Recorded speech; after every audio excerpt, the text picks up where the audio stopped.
Herzlich willkommen zu Gerrits Tagebuch. Das hier ist momentan die uns alle dominierende Arbeit. Wir haben die riesengroße Platte fertig, aber sie muss jetzt nur noch mit Fahrträdern und der gesamten Technik bestückt werden. Das heißt, momentan dominiert die Arbeit hier oben, alle Fahrträder zu legen, die Weichen reinzubauen und die Stoppstellen. Und unter der Anlage ist auch reges Treiben.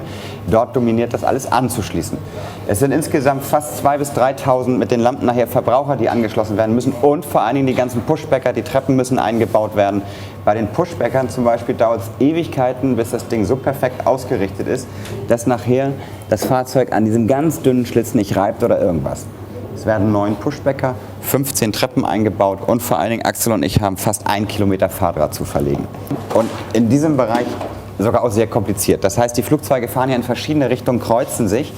Und diese Fahrradtechnik erlaubt halt einfach nur Kreuzradien, die möglichst steil sind. Sobald das zu flach wird, könnte es sein, dass ein Flugzeug den falschen Weg nimmt. Und das wäre bei einem großen A380 eher so, erinnert das an Aufräumen, wenn der auf den falschen Weg kommt und dann irgendwie die ganzen Autos platt mäht, das wäre nicht so toll. Das heißt, die ganzen Kreuzungen müssen sehr genau gemacht werden und vor allen Dingen ausgiebig getestet werden. Hier zum Beispiel ist so eine Stelle, wo sich das trennt, welches Flugzeug in die Richtung und in die andere Richtung fahren muss, und das muss alles ausgiebig getestet werden. Das heißt, wir schätzen, dass wir so 4 bis 6 Wochen damit nur beschäftigt sein werden, das Magnetband hier reinzulegen, während halt die anderen möglichst schnell versuchen hinterherzukommen, die Weichen, Stoppstellen, Kontakte und die vielen Lampen anzuschließen. Was uns weiterhin auch sehr beschäftigt, ist unser Schattenflughafen, die 3 Ebenen und die beiden Lifte. Hier sind wir fast fertig. Es wurde viel, viel aufwendiger, als wir es jemals gedacht haben. Denn es musste einmal der Infrarotempfang komplett hergestellt werden. Das heißt, die Flugzeuge müssen ja unterirdisch auch wirklich ihre Infrarotsendedaten überall bekommen. Dafür haben wir, ich weiß es gar nicht wie viele, 60, 70 kleine Sendestripes reingesetzt, die alle an unser Hauptsystem angekoppelt werden, wie ich es letztes Mal in dem Sonderbericht erklärt habe. Und die müssen alle genau ausgerichtet werden. Die müssen die richtige Winkelzahl haben und die richtige Sendestärke haben, damit wir flächendeckend wirklich Infrarotempfang haben.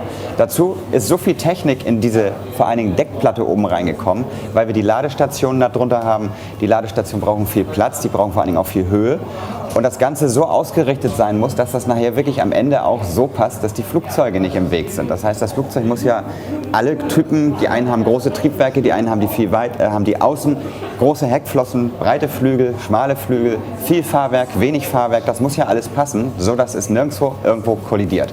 Das heißt, wir haben das eigentlich zweimal gebaut, aber beim zweiten Mal hatten wir so viel Lehrgeld bezahlt, dass wir es auch hoffentlich richtig gemacht haben und gemerkt, dass wir das niemals mehr auseinanderbauen können, weil so viel Technik mittlerweile drin ist. Also haben wir uns entschlossen, das alles steckbar zu machen, und das heißt, wir können diese Segmente, das sind insgesamt 18 Segmente mit 4 Stockwerken inklusive Deckel, können die alle abkabeln, das heißt die Stecker auseinanderziehen und binnen von einer Viertelstunde komplett entfernen, trotz der Landschaft obendrauf und trotz der vielen Technik.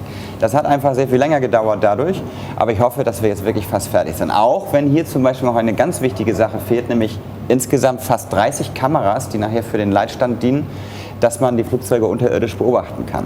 Wir haben im Laufe der Bauphase sogar festgestellt, dass die ganze Technik, die da rein muss, gar nicht unter diesen Deckel passt. Also haben wir Teile davon ausgelagert. Das kostet natürlich alles Zeit. Am Ende haben wir die Deckel umgedreht. Jetzt ist alles fertig.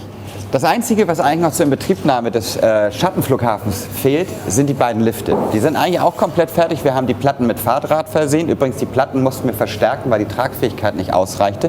Jetzt haben wir ein spezielles Aluminium-Wabenmaterial genommen und so sollte die Tragfähigkeit ausreichend sein. Das heißt, die werden jetzt nur noch angeschlossen, die letzten Verbraucher da drauf, und dann fehlt eigentlich nur noch die perfekte Ausrichtung des Ganzen und die Konstruktion von Übergabeplatten, sodass der Lift ganz knapp an den Ebenen vorbeigeht, auch nicht verkanten kann. Da haben wir uns ein System ausgedacht, das zeige ich nächstes Mal.